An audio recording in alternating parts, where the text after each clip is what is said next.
Assalamualaikum warahmatullahi wabarakatuh. Baik, pada pertemuan hari ini kita akan membahas terkait sistem biaya taksiran. Nah, sebelum kita masuk ke materi, alangkah baiknya kita mengetahui apa saja yang akan kita pelajari pada materi ini. Jadi pada materi sistem biaya taksiran ada 5 subbahasan yang akan kita bahas. Yang pertama adalah definisi terkait biaya taksiran.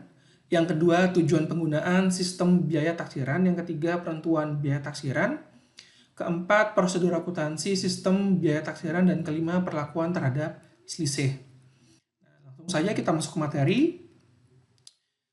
Biaya taksiran itu apa? Nah, biaya taksiran atau sering kita sebut sebagai estimated cost merupakan salah satu bentuk biaya yang ditentukan di muka sebelum produksi dilakukan atau penyerahan jasa dilaksanakan. Nah, ini sudah pernah kalian pelajari sedikit pada saat kalian membahas atau mempelajari terkait penentuan biaya menggunakan job order costing. Pada job order costing, biaya overhead-nya biasanya kita taksir. Jadi kita menggunakan biaya taksiran untuk menentukan biaya overhead pabrik. Gunanya untuk apa? Gunanya untuk penentuan harga jual produk. Nah, sistem biaya taksiran sendiri mengacu pada sistem akuntansi biaya produksi yang menggunakan bentuk biaya-biaya yang ditentukan di muka dalam menghitung harga pokok produk yang diproduksi. Jadi berbeda dengan job order costing di mana biaya taksiran hanya digunakan untuk menentukan biaya overhead pabrik. Pada sistem biaya taksiran kita mengaplikasikan atau menggunakan biaya taksiran kepada 3 unsur biaya produksi, yaitu biaya bahan baku, biaya tenaga kerja, dan biaya overhead pabrik. Nah, nantinya pada bab selanjutnya kalian akan mempelajari terkait sistem biaya standar yang merupakan bentuk advance atau bentuk pengembangan dari sistem biaya taksiran. Kedua sistem biaya ini memiliki kemiripan, hampir mirip ya, tapi ada perbedaan utama. Perbedaan utamanya yang terletak antara sistem biaya taksiran dan sistem biaya standar adalah terkait penentuan norma fisik atau kuantitasnya. Nah, pada sistem biaya taksiran biasanya kita menggunakan data-data produksi sebelumnya, data-data historis produksi sebelumnya untuk menentukan norma fisik atau kuantitas. Sedangkan untuk sistem biaya standar, penentuan norma fisik atau kuantitasnya dilakukan dengan penyelidikan teknik, gerak, dan waktu, di mana kegiatan ini dimulai dengan analisis secara rinci pada tata letak produksi serta jadwal produksi, di mana nantinya akan dilakukan penyelidikan secara mendalam, baik untuk harga bahan baku, tenaga kerja, dan overhead pabrik, sehingga nilai dari biaya standar biasanya mendekati bahkan nyaris sama dengan biaya sesungguhnya. Seperti itu. Nah, untuk pertemuan kali ini kita fokus saja pada sistem biaya taksiran. Ya. Jadi apa sih tujuan digunakannya sistem biaya taksiran ini? Maaf, ini salah.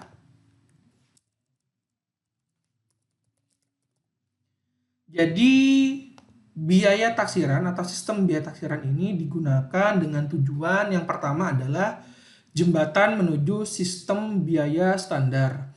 Jadi biasanya bagi perusahaan yang dia ingin menerapkan sistem biaya standar, mereka terlebih dahulu akan mengimplementasikan sistem biaya taksiran sebelum sistem biaya standar digunakan. Kenapa hal itu dilakukan? Karena sistem biaya standar itu sangat rumit.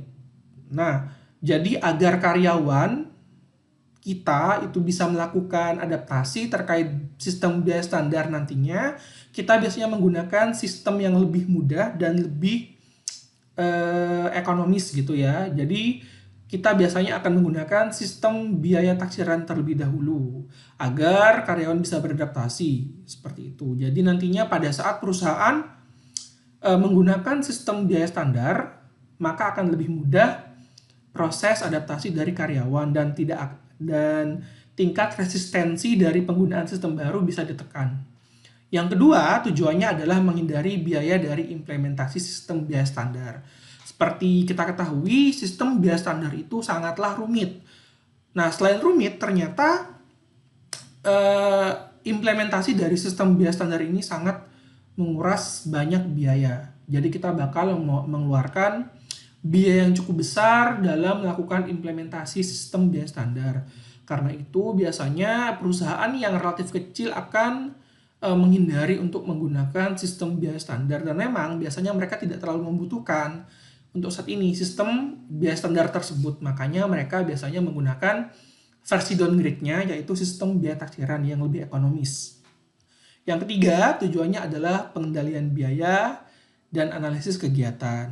Nah, nantinya pada saat kita menggunakan sistem biaya taksiran, kita akan diberikan data terkait data biaya sesungguhnya dan data biaya taksiran. Nah, perbandingan antara biaya sesungguhnya dan biaya taksiran ini bisa memberikan kita petunjuk terkait adanya pemborosan atau tidak. Nah, jika ternyata memang terjadi pemborosan, data itu bisa kita jadikan dasar untuk melakukan perbaikan kegiatan agar pemborosan tidak terjadi kembali.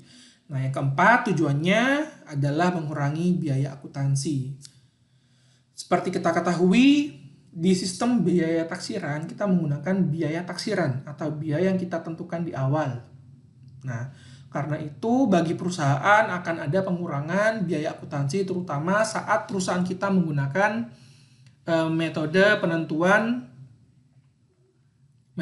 persediaan menggunakan metode perpetual, di mana di situ kita harus mencatat secara rinci nilai dari atau kuantitas dari setiap bahan baku, persediaan dalam proses dan produk jadi, serta harga dan rincian biayanya. Nah, karena itu dengan menggunakan sistem biaya taksiran, pencatatan yang rumit itu bisa kita hindari, sehingga atau misalnya kita menggunakan metode perpetual untuk menghitung atau menilai persediaan, kita cukup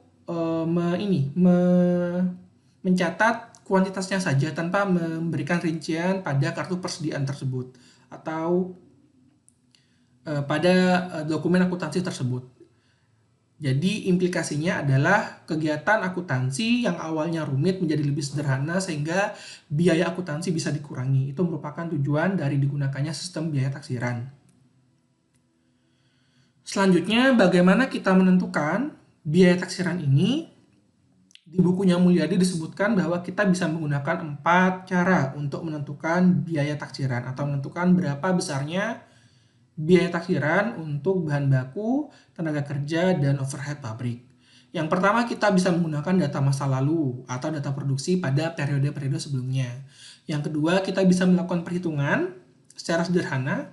Yang ketiga, kita bisa menggunakan rumus kimia atau matematis. Dan yang keempat, ya secara sederhana kita bisa menggunakan taksiran atau penentuan secara kasar. Jadi itu merupakan subjektivitas dari manajemen nanti kalau kita menggunakan taksiran.